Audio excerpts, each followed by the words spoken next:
Eh bonjour les copains, je suis super content de vous retrouver aujourd'hui parce que la législation, encore une fois, change en plein milieu de l'année. Et il me semblait important de pouvoir vous donner ces informations. Ça va concerner 3 poissons, le chinchard, la raie brunette et surtout le lieu jaune. Donc surtout, restez bien jusqu'à la fin parce que je sais que beaucoup d'entre vous pêchent ce poisson et ça va quand même beaucoup changer par rapport à avant. Alors avant de commencer, je vais vous parler en effet des changements réglementaires qui vont avoir lieu, qui ont déjà eu lieu, donc c'est le dispositif que je vais vous expliquer, qui sont déjà en jeu, donc très très important. Mais avant, si vous êtes là, si vous voulez justement avoir toutes ces infos, et je remercie mes 2 complices qui m'informent en interne des affaires maritimes ou de la gendarmerie maritime, etc. pour tous ces dispositifs, parce que c'est pas facile à suivre. Ils se reconnaîtront et je les remercie vraiment tous les 2. Si vous ne voulez louper aucune information sur ce sujet, c'est simple, vous vous abonnez à la chaîne, vous activez la petite cloche pour recevoir toutes les notifications. Ça vous engage à rien d'autre qu'une notification quand il y a une vidéo qui sort. Vous la regardez pas, mais en tout cas, moi j'essaie de vous informer à chaque fois qu'il y a des changements réglementaires, ce qui est très très important quand même pour nous. Voilà, je vous explique tout maintenant sur ce changement. Alors, je vais commencer par le chinchard, parce qu'il s'est passé sur le chinchard ce que je pensais qu'il arriverait très rapidement sur le lieu, mais ce n'est pas encore le cas, en tout cas pour le moment, c'est que les quotas de chinchard pour les professionnels ont été atteints. Ça veut dire que déjà, en 6-7 mois, ils ont pêché tout le quota annuel, et donc ils ont interdiction de pêcher ce poisson-là, de cibler en tout cas ce poisson-là, et bien sûr, à partir du moment où la pêche est interdite pour les professionnels, elle devient automatiquement interdite pour les plaisanciers que nous sommes, puisque vous le savez, je vous avais déjà expliqué ça, mais on ne peut pas avoir en tant que plaisancier une loi, un dispositif plus avantageux que pour les professionnels. Donc sachez surtout que quand vous prenez du chinchard, remettez à l'eau parce que vous avez un vrai risque.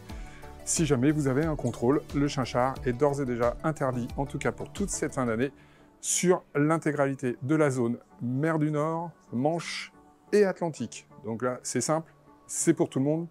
Plus de chinchard. Ça, c'était le premier poisson. Le second poisson, c'est plutôt quelque chose, une évolution en tout cas positive. Ça concerne la raie brunette. Donc la raie brunette, c'est assez compliqué. J'avoue que j'ai essayé de trouver un petit peu l'historique entre les moments où c'est interdit, les moments où c'est toléré, etc.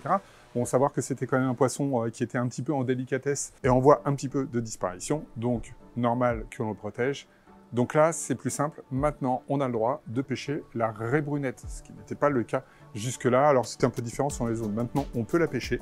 Par contre, attention, il y a une maille à respecter qui est de 78 cm. D'accord ? 78 cm. Et à partir de là, vous avez en effet le droit à nouveau de prélever cette raie-là. Si vous ne savez pas trop reconnaître les différences entre la raie brunette et les autres raies, je vous avais fait une petite vidéo, vous pouvez la retrouver sur la chaîne, qui vous explique les distinctions, notamment physiques, ça se voit assez facilement quand même, pour distinguer la raie brunette des autres raies. Donc, on garde en tête 78 cm et éventuellement, et d'ailleurs je vous le conseille parce que c'est une pêche assez sympa, vous pouvez aller taper les vraies belles raies. Par contre, les petites raies comme ça, on les laisse grandir, ça sert à rien, il n'y a rien à bouffer dessus. Je compte sur vous. Et le dernier positif, alors là, je vous laisserai juger si c'est positif ou négatif. Voilà mon sentiment sur le sujet, c'est que pour moi, c'est plutôt un dispositif positif, même si c'est une contrainte supplémentaire. Alors, c'est quoi ce nouveau dispositif sur le lieu jaune? Déjà, il va falloir distinguer les zones 7 des zones 8. Donc, celle-ci va concerner la zone 8. Alors, la zone 7 et la zone 8, c'est quoi? C'est la séparation. Elle est simple, c'est le 42e parallèle. Vous savez, c'est le fameux parallèle de distinction sur les réglementations autour du bar. Donc, pour faire simple, en haut, vous avez la zone mer du Nord et la zone Manche.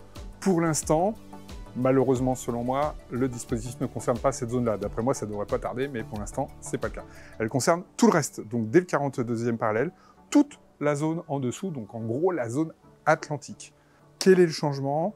C'est un changement de taille minimum. Donc, c'est vraiment très important d'avoir ça en tête avant de vous lancer à la pêche. Ça ne change strictement rien aux histoires de quotas, de nombre de poissons à prélever, etc. Ça, je vous avais déjà fait une vidéo en début d'année, je vous laisserai vous y référer.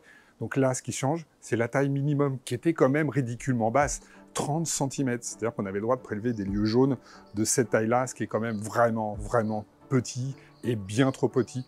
Enfin, la raison arrive dans les dispositifs réglementaires. Et oui, si, ça arrive de temps en temps. La preuve, c'est que la maille va passer à 42 cm. Donc, vous n'avez pas le droit de prélever des lieux inférieurs à 42 cm. Et franchement, même 42 cm, je sais pas, c'est un truc grand, à peu près gros comme ça, 42 cm, c'est pas très gros. Vraiment. vous voyez que vous avez quand même beaucoup de zones où vous avez facilement des lieux jaunes un peu plus importants. Je sais que c'est plus facile quand on pêche en bateau que quand on pêche du bord. Voilà, en tout cas, 42e parallèle, donc toute la zone 8 dans les découpages de cartes marines, toute la zone atlantique, 42 cm au lieu des 30 auparavant. Pour moi, c'est logique, je sais pas, dites-moi vous dans les commentaires ce que vous en pensez, est-ce que vous pensez que c'est bien, que c'est pas bien, comment vous interprétez ça. En tout cas, c'est un changement réglementaire qui est déjà en application, donc vous devez le savoir dès maintenant, sinon on contrôle, et quand il y a contrôle, s'il y a infraction, il y a des risques pour vous. Voilà ce que je voulais vous dire aujourd'hui. On se retrouve très bientôt pour une autre vidéo. Ciao, ciao!